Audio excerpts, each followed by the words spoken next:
കോൺഗ്രസ് അധ്യക്ഷ സ്ഥാനത്ത് നിന്ന് പടിയിറങ്ങിയിരിക്കുകയാണ് കെ സുധാകരൻ. സണ്ണി ജോസഫ് MLA ആണ് ഏറ്റവും പുതിയ അധ്യക്ഷൻ. അതേസമയം അധ്യക്ഷനെ കണ്ടെത്തിയത് സംബന്ധിച്ച് വലിയ വിമർശനങ്ങൾ പാർട്ടിക്കുള്ളിൽ തന്നെ ഉയരുന്നുണ്ട്.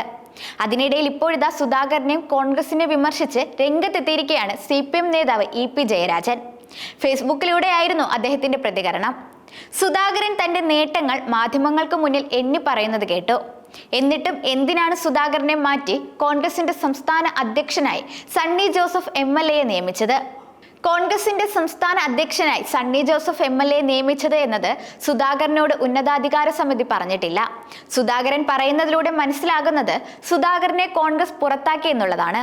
എന്നാൽ അത് തുറന്നു പറയാൻ കോൺഗ്രസ് തയ്യാറായിട്ടില്ല എന്ന് മാത്രമല്ല, സുധാകരൻ ചെയ്ത തെറ്റുകൾ പൊതുസമൂഹത്തിന് മുന്നിൽ നിന്ന് മറച്ചു വെക്കുക കൂടിയാണ് ചെയ്യുന്നതെന്നുമാണ് EP ജയരാജൻ പറയുന്നത്.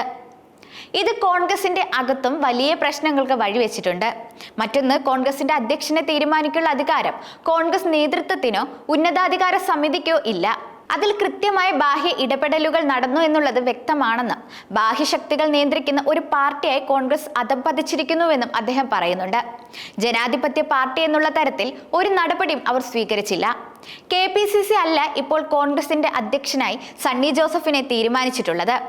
സണ്ണി ജോസഫ് ആരുടെ പ്രതിനിധിയാണ്, ആരുടെ നിർദ്ദേശമാണ് എന്നുള്ളതെല്ലാം കോൺഗ്രസിനകത്ത് ഇപ്പോൾ വലിയ ചർച്ചയാണ്.